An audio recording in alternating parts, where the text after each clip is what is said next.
1절에서 15절까지 우리 인숙 집사님이 1절에서 왼쪽 맨 밑에 8절까지 읽어주시면 우리 나머지는 같이 읽도록 하겠습니다.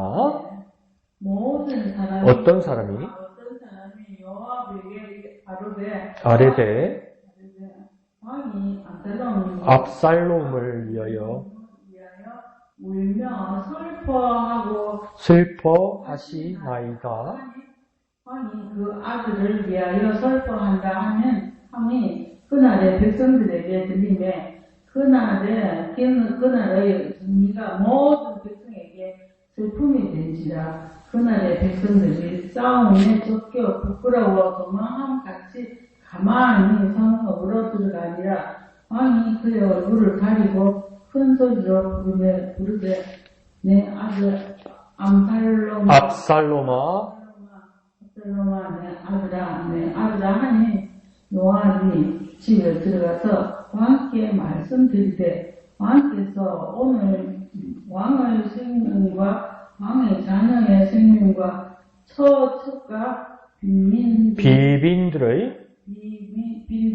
생명을 구원한 모든 부하들의 얼굴을 부끄럽게 하시니 이는 왕께서 미워하는 자는 사랑하시며 사랑하는 자는 미워하시고 오늘 지휘관들과 부하들을 멸시하시며 나타내십니다.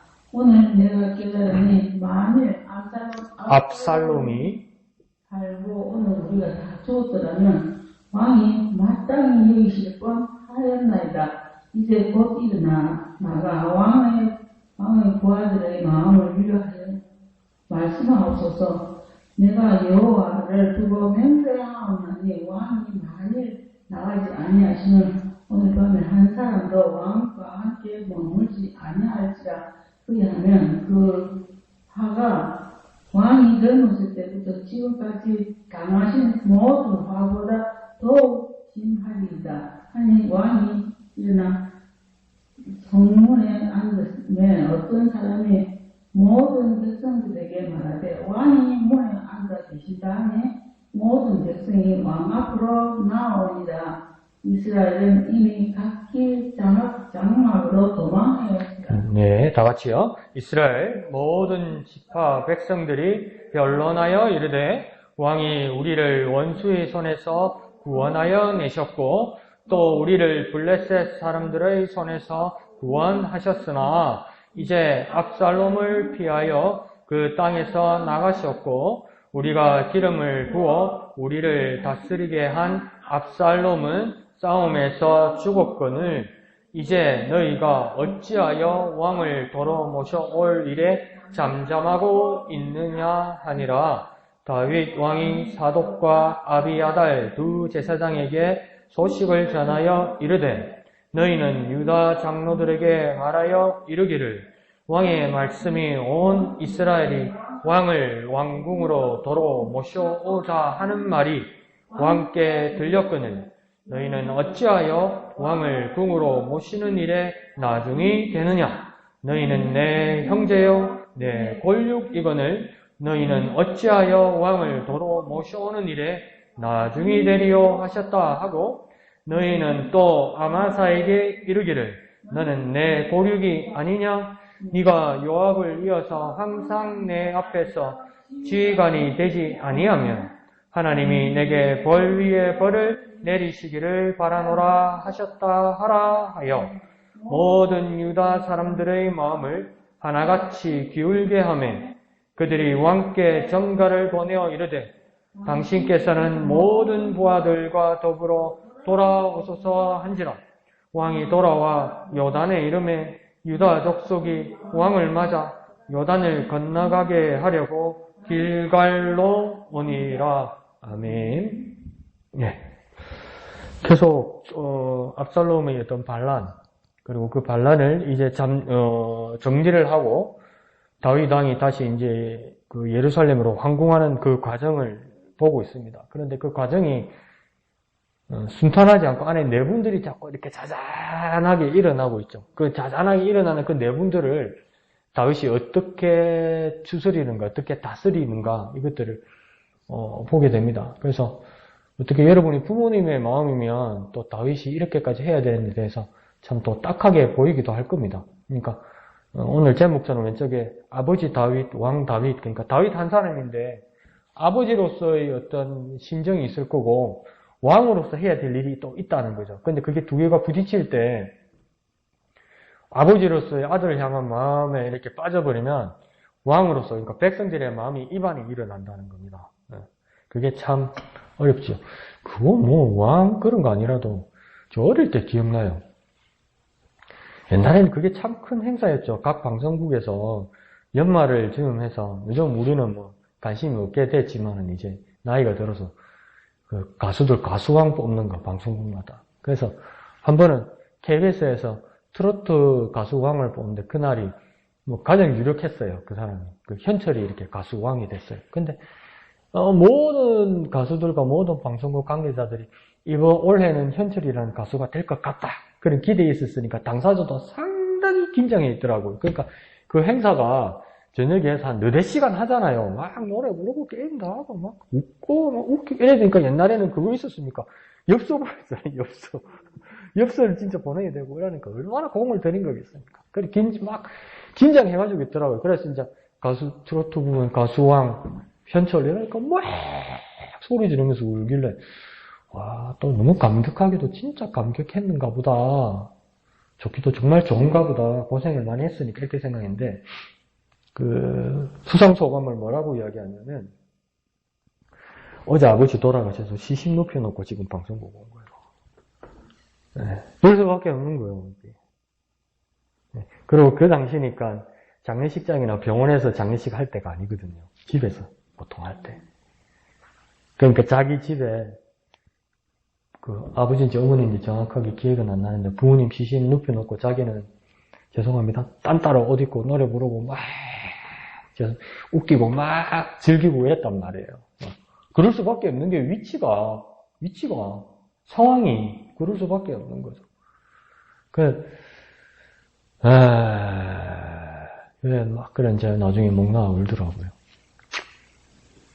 그 누구 편을 들던 그 사람이 호의든 호의가 아니든 그거 기억납니까? 나는 기억은 안 나지 어릴 때니까. 어르신들 직접 보셨어요? 유경수 여사 총 맞고 팍 쓰러질 때?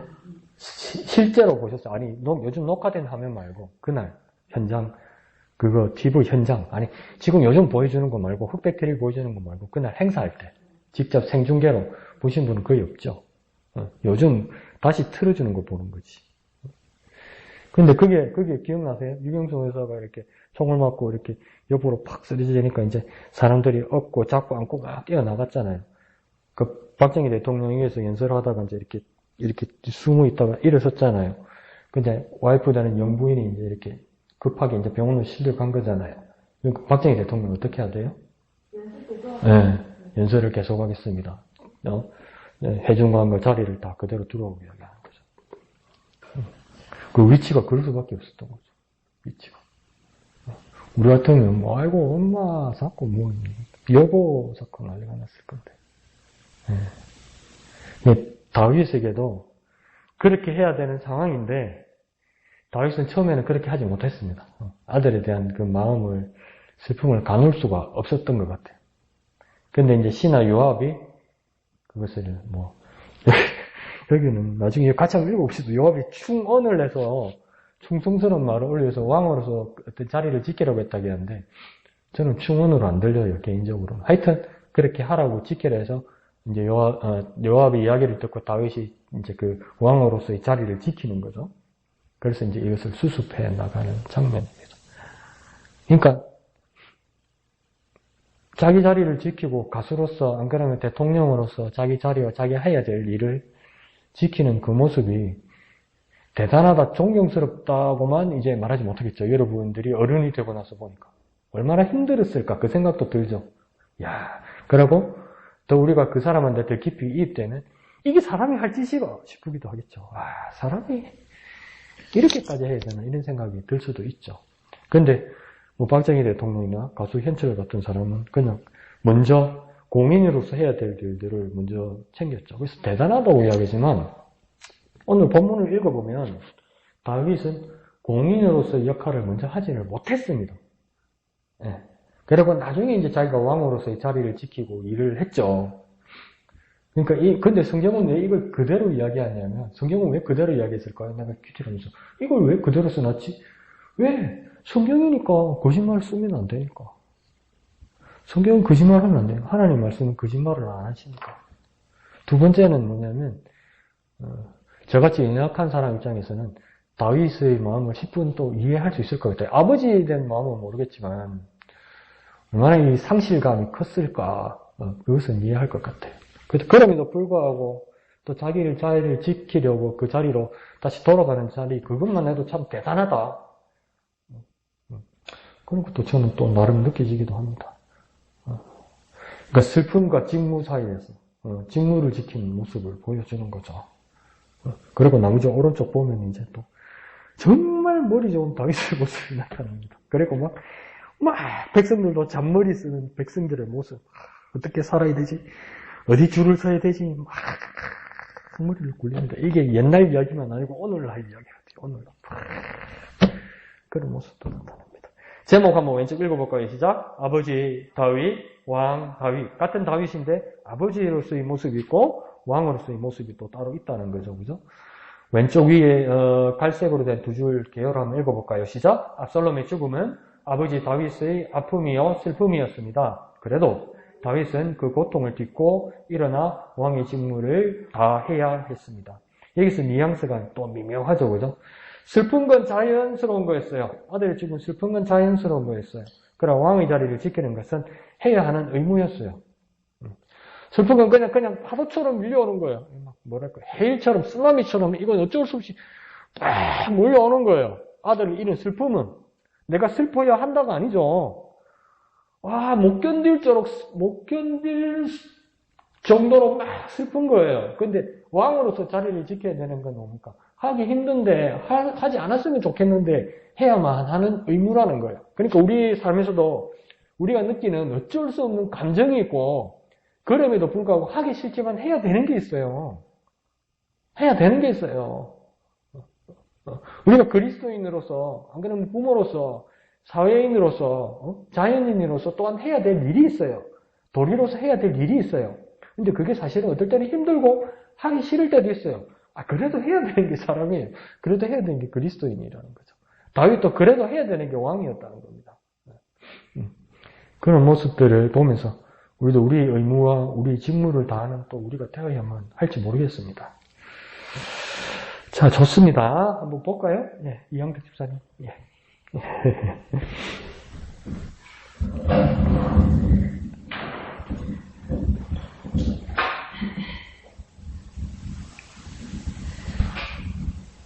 네. 오늘 말씀이나 내일 말씀을 이렇게 같이 일 동안 이렇게 보면서 참 아버지 부모님의 마음, 우리 압살롬의 죽음을 통해서 그 아버지의 마음, 그래요. 우리가 아직도 당해보지는 아들의 죽음에 대해서 당해보지는 않았지만, 그래도 이 말씀을 통해서 그 고통과 슬픔과 이걸 한번 생각해 보기도 해요. 그래서 저희는 또 아버지의 소천과 어머니의 소천을 이렇게 겪어 놓으면서, 그래요. 우리가 그 어려움 속에서도 정말 믿음으로 이렇게 하나하나 나오고, 우리의 직무도 이렇게 책임감, 이렇게 다윗을 또 보면서, 그래요. 하나님께서 그 계획해 놓은, 하나님께서 기름 부어서 세운 그 왕의 직위를 아까 제가 이렇게 더 많이 안 나가보니까 잘 모르겠지만, 그래도 하나하나 하나님의 말씀 안에서 이렇게 나아갔던 것을 보면서, 그래 우리도 정말 말씀 안에서 이렇게 한 걸음 한 걸음 나아간다면 우리도 그 세상의 눈보다, 세상의 계획보다 하나님 계획 안에서 더 아름답게 나아가지 않을까 하는 생각도 했고요. 그게 아버지의 마음도 많이 또 이렇게 한 번 더 생각해보는 그런 것도 있었고요. 그렇습니다. 그래서 오늘 이렇게 압살롬에 대해서 자기 아들의 죽음의 아픔을 아파하는 압살롬아 하는 그 아파하는 아버지의 모습과 이렇게 또 한 걸음씩 한 걸음씩 또 이렇게 하나님 계획 안에 또 이렇게 나아가는 그 다윗 왕을 보면서 우리도 우리도 그렇게 나아가야 한 걸음 한 걸음 말씀 안에 도전하면서 나아가야 되겠다고 생각했습니다. 네, 감사합니다. 이게 다윗이 울부짖는 모습이 오늘 본문 19장 4절 후반부에도 그렇게 나오죠, 그죠? 네, 오늘 보면 아들 압살롬아 내 아들아 이게 나오고 또 18장 맨 끝에 보면 또 한 번 나오죠, 그죠?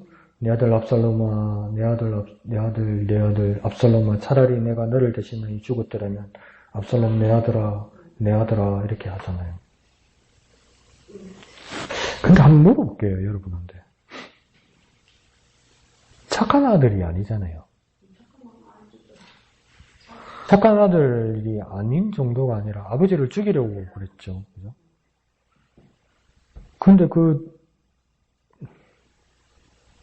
여러분, 우리가, 그냥, 방송이나 뉴스 같은 데 보면, 비관한 예로 정치적인 문제나 어떤 대기업의 재벌 대기업들 간의 부자 간의 암투, 형제 간의 암투 보면, 그 이권 문제 때문에 어떨 땐 철천지 원수가 되잖아요. 그죠? 그 화해가 안 되는 경우도 있잖아요. 그죠? 근데 다윗은 아들이 죽이려 해서 아버지 돈을 뺏어가거나 권력만을 뺏어가려고 한 건 아니라 아버지를 죽이려고 그러니까 궁에서 피난을 갔단 말이에요. 그리고 압살롬은 후세의 이야기를 듣고 이러면 되겠다면서 아버지 군대를 잡으려고 직접 출정했단 말이죠. 그러다가 아들 압살롬이 이제 죽었는데 전쟁에서 져서 죽은 거죠. 근데 진짜 내 아들아 이럴 수 있을까?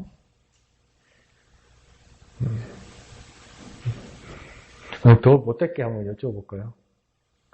아이고 그래도 내 아들이 죽었네, 아이고 슬프다 이런 마음이 들어도 넘사시로부터 내 아들아 이 소리를 못하겠다. 사람들이 다 보고 있는데, 다 알고 있는데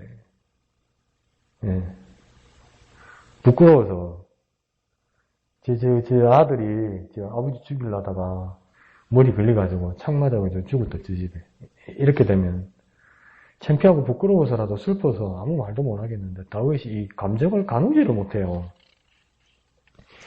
그러고 이게 우리 그냥 글로 읽으니까 내 아들 압살롬아 내 아들 압살롬아 차라리 내가 너를 대신하여 죽었다면 압살롬 내 아들아 하였더라 이렇게 읽지만 이게 말로 하는 구호차라고 생각해보세요. 이 고절을 하면 우리가 상상해서 담는다고 생각해서요. 소리 제대로 들리지도 않고 내 아들아 압살롬아 아이고 내 아들 아들아 압살롬아 차라리 내가 죽어야 되는데 이러면서 막 가슴도 치고 머리도 뜯고 이러지 않았겠어요? 그 한 번 하면 좋은데 오늘 또 그러네. 그러니까 막 감정이 고조된 거 아니에요. 오늘 본문에서는 그 얼굴을 가리고 큰 소리로 불렀다 이러잖아요. 그러니까 큰 소리로 불렀다 우리는 차분하게 읽었지만 큰 소리로 고함치면서 막 얼굴을 가리고 막 큰 소리로 이렇게 불렀다는 거예요. 감정이 막 고조되게 이렇게 불렀다는 거 아니에요. 그러니까 이 본문만 딱 읽고 앞뒤 전후 맥락 생각하고 나면 아이고 아들 죽었는데 아빠가 슬프지 이럴 수 있지만 그런 아들이 아니잖아요. 근데 진짜 이럴 수 있을까? 다윗은 어떤 마음일까? 이건 미스테리 같아요. 미스테리 같아요. 여러분의 자녀들을 위해서는 울 수 있지. 그런 놈 어디 있노? 여러분 집사님의 아들, 딸 중에 엄마한테 칼 들고 대드는 놈 어디도 있는데. 엄마 뭐 통장 돈도 빼가는 놈도 없는데, 그런 아들이 아니라고요, 지금. 그런데도 슬퍼하는 그 마음은 참 미스테리죠. 그러니까, 그 말이 맞는가 봐요, 내리사랑. 자식이 부모를 생각하는 마음과 부모가 자식을 생각하는 마음은 또 다른가 봐요. 압살롬이 만약에 살아있었어도 아버지가 자기를 위해서 이렇게 온 걸 보면 압살롬도 아버지 다윗이 이해가 안 갈 거예요. 그렇지 않아요? 난 아빠 죽이려고 그랬는데 아빠가 날 위해온다고? 왜 저러지? 이랬을 거예요. 당사자 아들도. 그래서 그런 생각을 했어요. 하나님이 날 사랑하신다. 하나님이 내게 아버지 되셔서 날 사랑하신다. 정말 감사하다. 그리고 또 어떡합니까? 천만 다행이다. 하나님 정말 날 사랑하지 않았으면, 지옥 가고 어쩔 뻔했노. 큰일 날 뻔했다. 천만 다행이다. 감사하다. 이 정도는 말이죠, 우리는. 근데 스스로 한번, 우리 자신에게, 안 그러면 하나님 앞에서, 하나님 마음을 알고 싶어서 한번 여쭤볼 때, 왜 이렇게까지 날 사랑하지, 하나님이? 이유가 나오던가요? 이유가 안 나와, 이유가. 우리는 아무리 머리를 굴리고 아무리 상상을 해봐도 이렇게까지 하나님이 날 사랑해야 될 이유를 모르겠어. 다행이고 감사한 마음은 있는데 하나님이 나를 이렇게까지 사랑하는 이유를 모르겠어요. 이유를. 그죠? 그러니까 지금 다윗도 아들 압살롬을 향한 그 마음이 이 정도 표현 가지고는 정말 아들이 아버지를 생각하는 것보다는 훨씬 사랑하는 건 알겠는데 그 정도와 그 이유를 알 수가 없는 거예요. 알 수가. 우리도 하나님의 마음과 하나님의 사랑을 한량없이 봤는데 그 이유는 모르겠는 거예요. 그 이유는. 그래서 어떨 때는 하나님의 깊으신 사랑을 혼자서 묵상하다 보면 하나님이 이렇게 날 사랑하시는 것보다 저는 그런 적이 없어요. 죄송합니다. 목사가 돼가지고. 하나님이 이렇게까지 날 사랑하시는구나 깨달은 적은 별로 없어요. 여러분. 뭐냐면 하나님이 깊으신 사랑을 한번 가늠해 보려고 이렇게 시도하다 보면 어디 큰 수렁에 빠지는 것 같아요. 어디 블랙홀에 빠지는 것 같아요.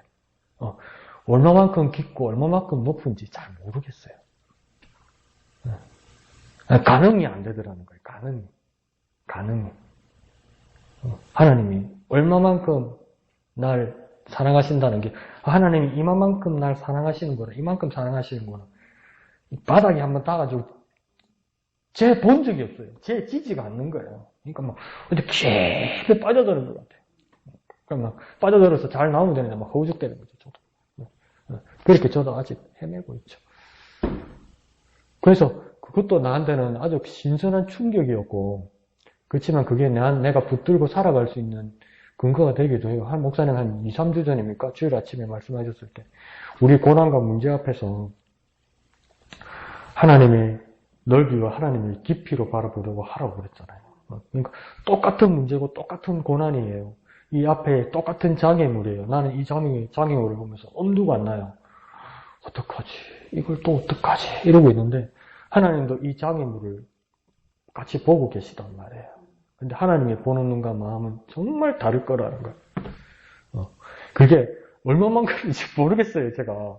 하나님의 마음과 하나님의 눈의 깊이를. 근데 그런 확신이 있어요. 진짜 나하고는 다르실 거다. 진짜 나하고는 다르실 거다. 그러면 내 생각에 집착하면 안 되겠다.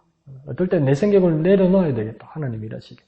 그게 나한테는 큰 모티브가 돼요. 지금 한 달 가까이. 예.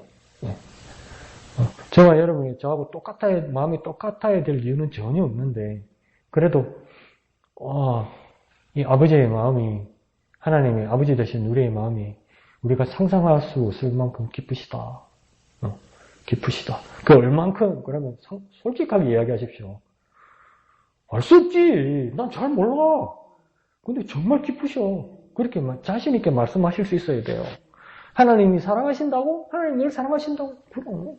얼만큼 사랑하시는데. 그 깊이를 내가 어떻게 알아? 그걸 내가 알 수가 없어. 너무나 깊어서. 그렇게 자신있게 말씀하실 수 있어야 돼요. 그것도 몰라. 어떻게 알아, 그걸? 어떻게 알아, 그걸? 그렇게 자신있게 대답하실 수 있어야 돼요. 그런 모습이 비치지 않는가. 그리고 그건 나중에 또 천천히 이야기합시다. 그래서 이한글 지사님 말씀처럼 그런 여러 가지 이 상황에서 다윗이 이렇게 잘 극복하는 모습을 보면서 이한글 지사님 말씀처럼 우리도 우리의 삶에서도 그렇게 하나님 우리에게 주신 직분 또 그리고 지금 우리의 가족을 향하는 마음, 사람을 향하는 마음, 그럼에도 우리가 또 걸어 나가야 할 길에서 하나님의 말씀을 따라 한 걸음 한 걸음 나아가는 그 모습 정말 중요한 거죠. 그러니까 그런 마음 같아요. 죄송합니다. 갈수록 믿음이 제가 없어지는 건지 자신 있게 이렇게 팍팍팍 긋지를 못할 때가 있어요. 그래서 바보같이 이렇게 막 계속 돌다리를 이렇게 두드려 보라고 막 떠듬거리는 그런 제 모습이 느껴질 때가 있어요. 그냥 자신 있게 빡빡빡빡 걸어가야 되는데 돌다리는 무슨 돌다리 그냥 뭐야? 모세는 여호수아는 그냥 뻑뻑뻑뻑 걸어가니까 갈라지고 막 물이 안 넘어가고 이랬는데 목사님 믿음으로 걸어야지. 근데 저는 뭡니까? 돌다리를 하나님 놔줘도 괜찮을까? 안 떠내려갈까? 이러고 있단 말이죠. 근데 이한글 선생님 말씀처럼 그렇지 나는 확신이 없지만 나는 두렵고 나는 방황하지만 하나님의 말씀 하나하나 돌다리처럼 하나하나 두드려보고 확신해가면서 한 걸음 한 걸음 걸어가자고요. 안 되면 내가 의심하는 걸로 돌다리를 두드리는 것이 아니라 하나님의 말씀으로 돌 하나 말씀으로 확인해가면서 믿음으로 더디더라도 돌다리 하나 보고 하나님의 말씀으로 이 하나님의 말씀대로 맞나, 그 다음 돌다리는 이것도 하나님의 말씀대로 맞나, 이것도 하나님의 말씀대로 맞나, 이영주 선생님 말씀하는 것처럼 말씀을 따라 가야 된다고 말씀하시는 것처럼 그때 그 말씀을 따라 맞나 안 맞나 좀 늦어도 괜찮아. 그냥 두드리면서 가는 것도 믿음이라고 생각해요. 그래서 그런데 뭡니까? 날마다 똑같은 말씀이면 곤란하죠. 돌은 다른 돌인데 말씀은 같은 돌이면 적용이 안 되잖아요. 그러니까 매일매일 주시는 말씀을 봐야 된다는 거죠. 그 말은 무슨 말입니까? 매일매일 성경을 봐야 된다는 말이죠. 믿은 지 몇십 년 됐는데 아직 확신하는 말씀은 요한복음 3장 16절밖에 없으면 어떡해요. 그런 모습에서는 이한글 지사님 말씀처럼 이렇게 한 말씀을 따라 나아가는 나아가는 모습, 말씀대로 살아가는 모습, 그건 엄청 단순한 말씀 같아도 엄청 중요한 말씀입니다. 이렇게 날마다 말씀으로 확인하는 저와 여러분 되었으면 좋겠습니다. 목사님. 지금 다윗이 돌아오려고 하는데 멈추어 있어요. 유다가 아직 움직이지 않고 있는 모습이거든요. 우리 공동체라고 하는 것, 교회라고 하는 것도 역시 마찬가지인 것 같아요. 어떤 때는 같은 마음으로 시작하지만 어떤 때는 다른 마음 때문에 머뭇거리기도 하고 또 다른 어떤 모습으로도 드러나기도 하는데 교회는 하나됨으로써 협력해 나가는 그런 공동체가 되어야 되지 않겠는가. 물론 거기에는 리더십도 있어야 되고 용서도 있어야 되고 그런 어떤 모습들이 지금 다윗의 모습들 속에서 좀 보이고 있어요. 유다는 어떻게 보면 다윗의 그러한 고향과도 같은 지파거든요. 근데 그들이 지금 10절에 보니까 우리가 기름을 부어 우리를 다스리게 한 압살롬은이라고 하는 분들 기름을 부었어요. 벌써 저거들이 기름 붓고 압살롬을 왕으로 세웠단 말이죠. 반역이고 배반이었죠. 그런데 9절에 보면 다윗의 업적을 모르는 것도 아니에요. 9절에 보니까 왕이 우리의 손에 원수의 손에서 우리를 구원해내셨고 블레셋 사람의 손에서 구원했고 뭐라고 하는 그런 마음들도 이미 알고 있거든요. 또 12절에 보면 내 형제군의 굴육이다라고 하는 그런 모습도 또 알고 있어요. 그럼에도 불구하고 그들은 배신하고 반역하고 그랬던 것이죠. 아마 그들은 다윗이 돌아오면 처벌받지 않을까, 다시는 피해의 어떠한 잔치가 벌어지지 않을까 두려웠을 수도 있겠지요. 그렇지만 다윗은 여전히 기다리고 있습니다. 하나 되어질 때까지, 그들이 나올 때까지 기다리고 있고, 또 다윗도 강제로 쳐들어가는 것이 아니라 여전히 그곳에서 기다리며 그 하나님의 때를 이렇게 기다리고 있는 것 같아요. 그것이 참 중요하다라고 하는 그 생각이 들거든요. 그래서 14절에 보면 유다 사람들의 마음을 하나같이 기울게 하네 라고 하는 모습을 보니까 이제 유다도 이제 그 유다 백성들도 유다 지파들도 이제 어느 한순간 이제 마음을 다시 되돌리면서 다윗을 모셔오자 다시 이제 모셔와야 되겠다라는 하는 그런 생각을 했던 것 같아요. 그래서 길갈에서 만나게 되어지는데 우리 속에도 이런 길갈들이 좀 많이 있으면 좋겠어요. 분리되어졌던 마음이라고 한다면 다시는 길갈에서 만나고 15절에 보니까 이제 길갈에서 유다 족속이 기다리고 왕이 나오는 그 장소가 이렇게 길갈이 되어졌는데 살아가면서 마음이 반전되어지는 사람, 배반한 사람, 업적도 하고 친척이고 그런데도 불구하고 그런 사람들과의 그런 다시는 회복되어지는 그런 모습들, 회복되어지는 그런 모습들이 되어지는 그런 하나 되어지고 협력되어지는 그런 공동체가 정말 너무나 아름답지 않나라고 하는 그런 생각을 좀 합니다. 그래서 어떤 때는 우리가 이 기다림을 못하지 다시는 쳐들어와가지고 그냥 이놈들 그냥 다시 평정을 해야 되겠다라고 하는 그런 마음도 아니고 그냥 다윗 왕도 기다리고 또 어떤 면에서는 유다 지파들도 기다리고 좀 기다리는 그런 모습들을 통해서 또 함께 회복해서 나가는 그런 것들을 보게 되는 것 같아요. 하긴 하나님께서 우리들에게 찾아와 주신 그 은혜들을 보게 되어지면 하나님의 그런 약속, 어떻게 보면 그 창세기 3장 15절에 그런 여자의 손이 뱀의 머리를 밟을 것이다 라는 그 약속이 되어진 그때로부터 오랫동안 기다리시며 때를 기다리셨던 것처럼 우리들에게도 하나 되어지는 그런 일들이 이렇게 일들을 통해서 교회가 힘을 얻고 다시 회복되어지는 그런 모습이 되어졌으면 하는 그런 바람이 있습니다. 네, 감사합니다. 예, 목사님 말씀하신 대로 오늘 본문 15절 맨 끝에 보면 그 만났던 지역이 길갈이죠. 그죠? 길갈이라는 부분은 어디냐면 여호수아에서 기억나십니까? 이 동쪽에서 요단강 동쪽에서 이제 요단강을 이제 여호수아와 제사장들 백성들이 같이 건너게 될 때 이 찰랑찰랑찰랑 흐르는 이 발목쯤에서 흐르는 이 요단강 물이 더 이상 불어나지 않죠. 가운데라고도 그렇게 건너서 처음 강을 건넜던 거, 서쪽으로 처음 건너서 딱 닿았던 지역이 뭐냐면 여기 길갈입니다. 길갈. 그래서 이게 기념비를 세우죠. 여호수아 때. 그러니까 어떤 말이냐면 다윗은 압살롬 때문에 어디까지 피난을 가냐면 국경 가버린 거예요. 요단강을 건너서. 국경을 넘어가 있었던 거죠. 국경을 넘어갔다가 이제 백성들의 환영을 받을 일이 생겨서 이제 이렇게 안으로 들어오는 거죠. 근데 그러니까 강을 건너면 첫 지점이 여기 길갈이 된다는 거죠.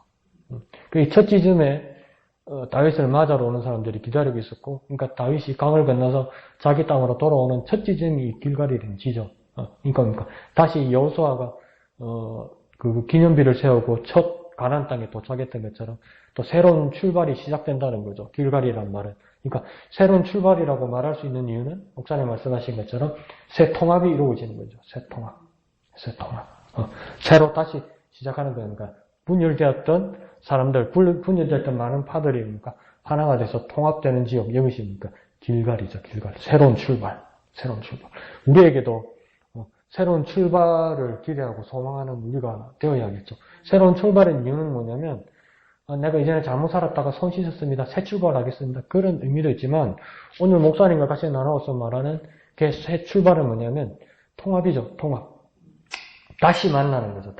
다시 만나기 위해서는 너그럽고 용서하는 마음으로 기다려줘야 된다는 것이 참 중요하죠. 근데 기다린다는 게 어떻게 그래 어렵습니까? 기다린다는 게 어떻게 그래 어렵습니까?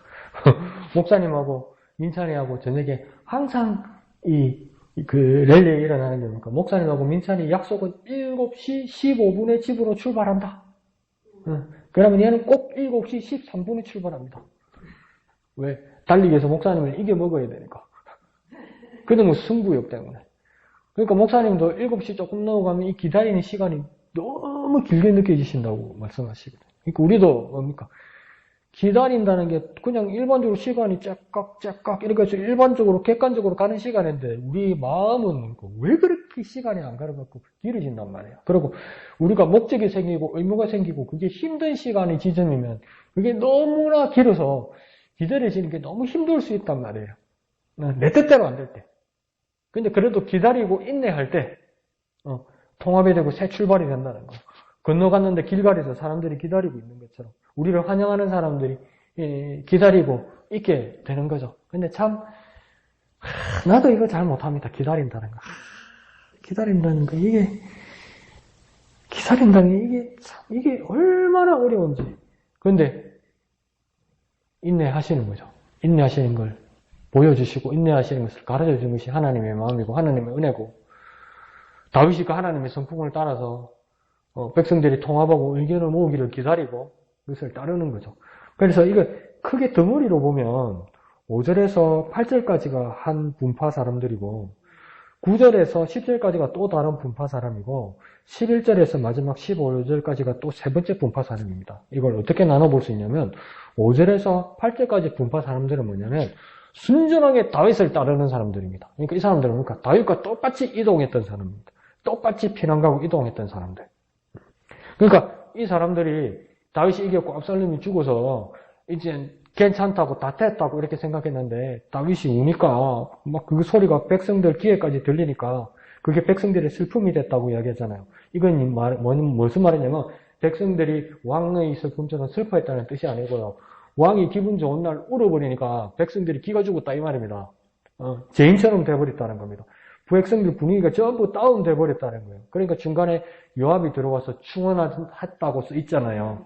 왕이 이러시면 안 됩니다. 그러면서 7절쯤 가면 왕의 부하들의 마음을 위로하여 말씀하옵소서. 내가 여호와를 두고 맹세하옵노니 왕이 만일 나가지 아니하시면 오늘 보면 한 사람도 왕과 함께 머무지 아니할지라.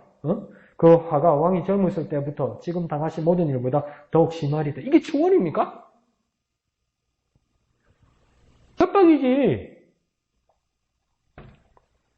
요압이 어떤 사람이라고 그랬죠? 다윗 왕을 조카라고 그랬잖아요. 그러니까 누이 스루야의 아들이란 말이에요. 근데 가만히 보니까 누이라고 해서 누이 동생이 아닌 것 같아요. 스루야가 나이가 많은 누나 같아요. 그러니까 요압하고 나이 차이가 얼마 안 나는 것 같아요. 안 그러면 요압이 나이가 많다는 이야기도 있고. 그러니까 가깝고 나이도 그렇고 이러니까 막 공원도 많고 이러니까 이제 왕한테 심해지는 거예요, 이게. 그러니까 다윗 왕도 위태로웠겠죠, 자기 상황이. 근데 그걸로만 끝나는 것이 아니고 자기가 생각해도 이러면 안 되겠다 싶어서 뭡니까? 8절에 가면 성문 앞에 다윗이 나갔고 모든 백성들이 말하되 왕이 문에 앉아 계신다 하니 모든 백성이 왕 앞으로 나오니라. 이건 뭔 이야기인지 압니까? 지금 아들 죽은 것 때문에 다윗 주위가 초상집이 된 거예요. 장례식장을 만들어버린 거예요, 이게. 내 아들이 죽었는데 뭐 이러면서 울고 불면서 이 장례식장이 된 거예요. 그러니까 백성들도 뭡니까? 이 전쟁에서 이겼는데 뭡니까? 승전식을 못한 거예요. 행진을 못한 거예요. 그게 불만이라는 거예요, 요압이. 그리고 백성들 이것 때문에 분열될 거라는 거 이야기하는 거예요. 협박하는 거예요. 그러니까 왕이 성문 앞에 서 계신다. 백성이 왕 앞으로 나왔다. 이 말은 뭐냐면 행진하고 승전식을 다시 거행했다 이 말입니다, 이게. 전쟁에서 승리한 잔치를 했다 이 말입니다. 이게 왕이 얼마나 할 짓이 아닙니까, 이게. 장례식장 거두고, 조화 거두고, 뭡니까, 이 사진 같은 거 다 거두고, 잔치상 돌려야 되는 거예요. 북치고, 깽가리 치고, 장구 치고, 전쟁이 이게 또 이거 해줘야 되는 거예요. 근데 뭡니까? 대의를 위해서 하는 거죠. 이 사람, 이 누구들을 위한 것이냐면 자기와 동고동락 같이 한 사람들을 위해서 이렇게 한 겁니다. 그래서 이들의 마음을 일단 다독거리죠, 다윗이. 그 다음 두 번째 부류의 사람이 9절에서 10절까지 사람인데 9절에서 시작할 때 뭐라고 해야 합니까? 이스라엘 모든 지파 백성들이 변론했다 이러잖아요. 이 말은 뭐냐면요. 유다 지파를 제외한 나머지 10지파들 있죠. 11지파들이 뭡니까? 자기들끼리 모의하는 겁니다. 이거 변론했다는 말하면 우리 어떻게 해야 살아남지? 이렇게 이야기하는 거예요, 이게. 유다 지파를 제외하고 자기들끼리 모여서 이거 우리 어떻게 해야 살아남지? 그러면서 가만히 생각해봐라. 옛날에 다윗이 우리를 원수에서 구원했고 이전에 블레셋 사람 손에서도 구원했고 그런데 우리는 뭐 했느냐? 그런데 이제 압살롬을 피하여 그 땅에서 나가셨고 뭡니까? 피난 갖고 10절에요. 우리가 기름 부어 우리를 다스리게 한 압살롬은 싸움에서 죽었거든. 이 말은 뭡니까? 우리가 압살롬을 헤브론에서 왕이여 만세하지 않았느냐 이 말이에요. 우리가.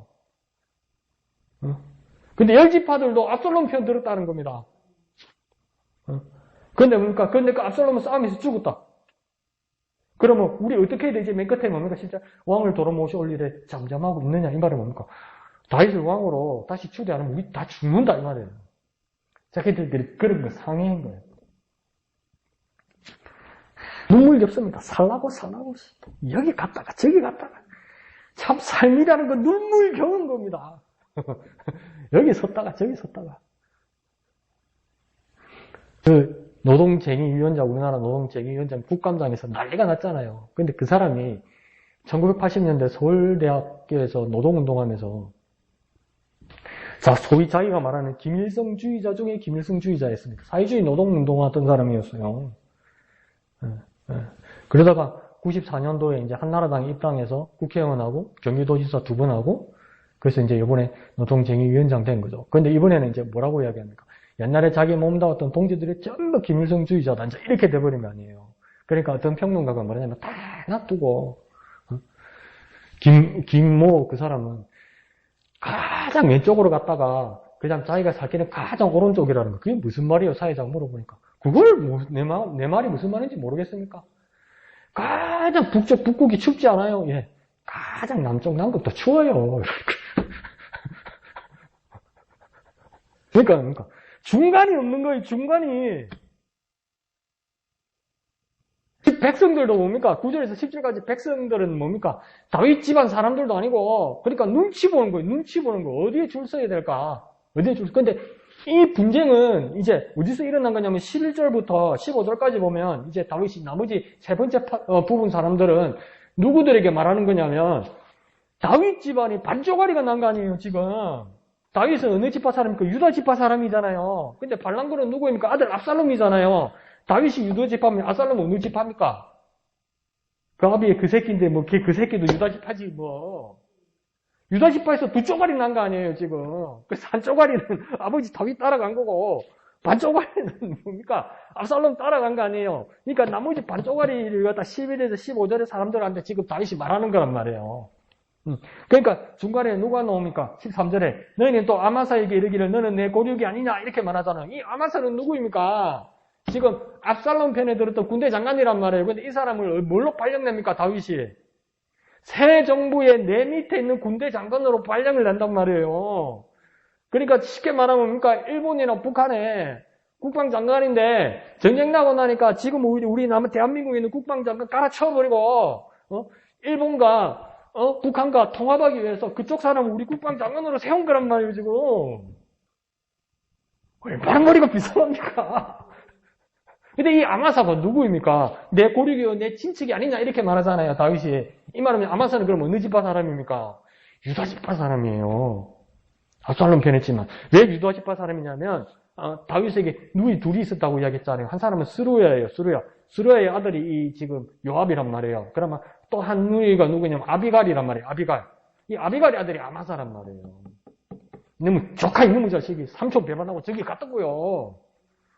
그런데 뭡니까? 이 사람을 군대 장관으로 세워주면 뭡니까?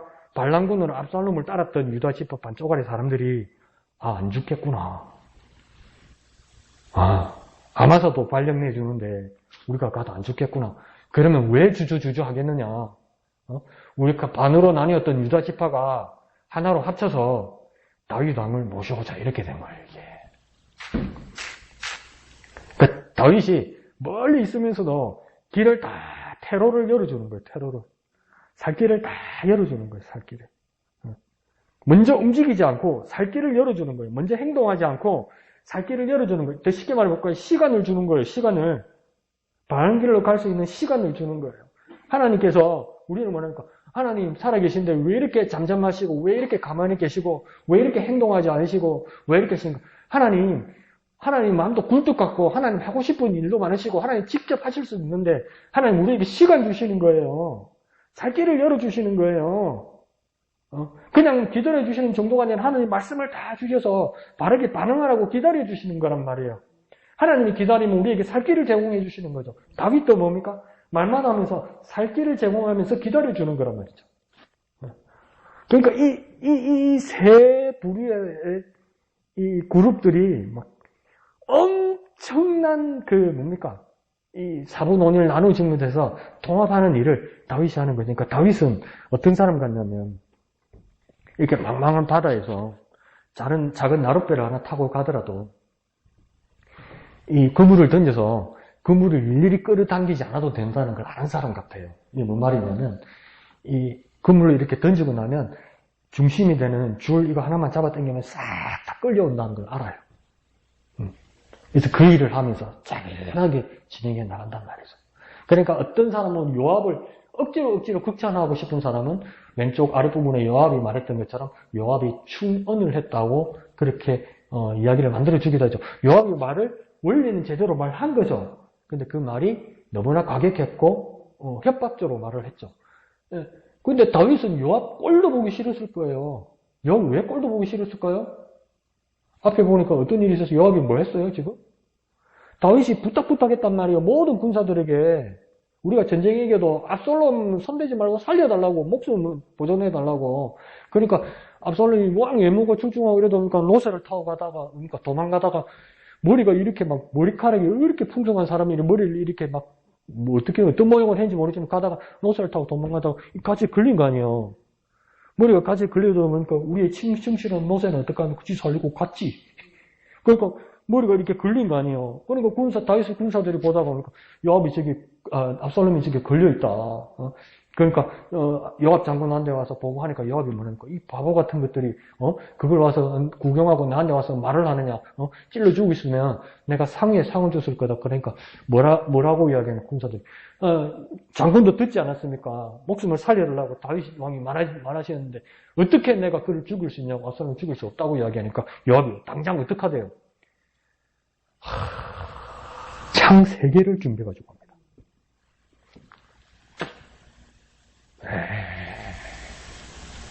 완전하게 끝장내겠다는 거죠. 창 3개를 준비해가지고 와요. 그래서 요압이 먼저 딱 찌르니까 어떡하대요?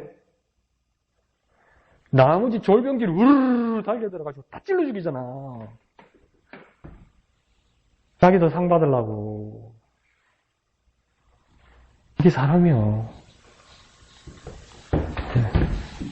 지금 9절에서 10절에 나오는 이스라엘 사람들도 지금 그러는 거예요, 지금. 눈치 보고 어디로 줄을 서야 될까. 다윗이 나는 우리한테 잘해준 것도 알아요. 근데 불만이 생겨가지고 지네들끼리 다 했는 것 같다니까 압살롬 편을 또 들었어요. 근데 압살롬이 또 죽게 됐네. 그러면 어떻게 해야 되지? 10절 끝에 뭡니까? 다윗 왕을 모셔와야지. 이러고 있는 거예요. 이게 사람이에요, 이게. 그러니까 하나님 말씀 없이 가만 내버려두면 이스라엘의 사람들이라고 이야기해도 이럴 수밖에 없는 거죠, 우리가. 그러니까 우리가 매일매일 하나님 말씀 보면서 우리 자신을 똑바로 세우지 않으면 아차하면 하지 말라는 거 한 사람이 딱 찌르면 따라서 확 찌르고 여기 줄서 딱 저기 서서 딱 그러는 게 다 사람이라고. 그러니까 요압이 그랬던 사람인데 요압 꼴도 보기 싫죠. 다윗은. 그러니까 아마사를 발령을 낸지도 모르죠. 그 사람이 나중에 여러분 나중에 뒤에 보면 알겠지만은 그래서 요압이 나중에 어떻게 죽습니까? 반란군에 개입했다가 아도니아 편에 개입했다가 솔로몬의 은혜에서 처형당하잖아요. 결국은 처형당해요. 근데 다윗의 유언이 그거였어요. 솔로몬한테 요압 지명해 줄게 내버려 두지 말라고 그래요. 정치라는 게 무섭습니다, 여러분. 네, 근데 정치는 또 필요한 거고, 사람이 살기 위해서. 그러니까, 우리는 어떻게 살아야 됩니까? 목사님, 정치를 잘해야 됩니다. 네, 정치는 전문가가 잘하게 우리가 감시로 하면 되고, 우리는 하나님 말씀 앞에서 빛과 소금의 역할로 제대로 사는 본을 보여서, 정치자들도 하나님 두려워하는 모습을 볼 수 있도록 해야 되는 거죠. 네. 그래도 된다, 이렇게 내버려 두면 안 돼요. 우리가 바로 사는 모습을 보여서, 그리스도인들에 의해서는 함부로 허튼 짓 하면 안 되겠다는, 그 정도는 보여줘야지.